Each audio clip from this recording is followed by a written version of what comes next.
They announced the marriage was over.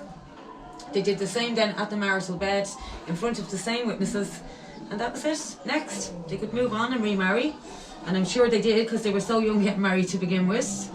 So in terms of where they seen females in society, I think that maybe through, you know, the years they've got a bit of a negative rap, you know. I don't think it was all the doom and gloom that we've been taught in our history.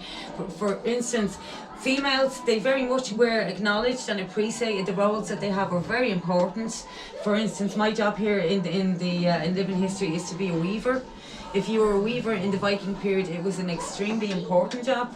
If you can imagine, all the clothing was made through the weaving process, you know, so you were dressed in the communities, not only your families, but the communities. So very important role.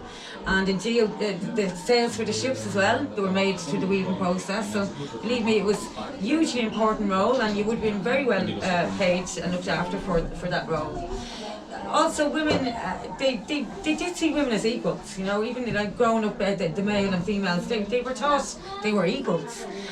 Women held the keys to the home, they looked after the finances, they could own property and land. So all this, as I said, you're not all the negative kind of rap that we get through the years. You guys, usually I'd be able to give you a demonstration on what I'm doing here, but it's actually coming to the end here on the loom that I'm working on. I can try even do one little thing for you, but usually I could let you have a go. Unfortunately, I can't today. So this, what I'm at here, it's called tablet weaving, and the kind of things that you'd make on this portable loom is like what you see in front here. These are belts, okay? So belts or kind of trimmings for the garments is what you'd make. And the way it kind of worked was, the more decoration you had on your clothing was the kind of way shown off kind of thing, you know.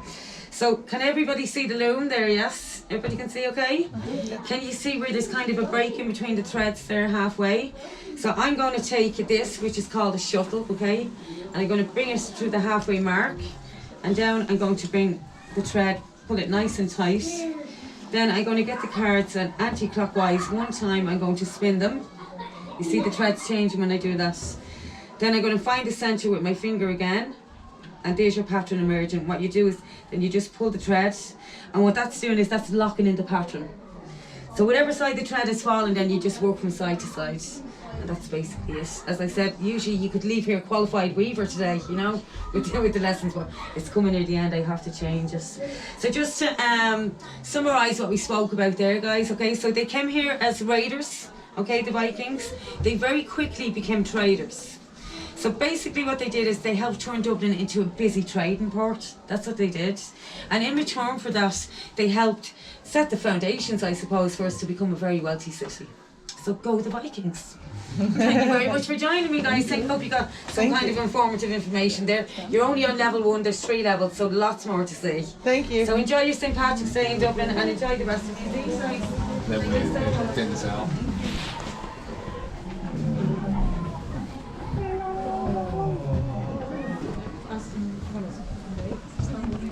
Oh dear, who's using the pot? Oh,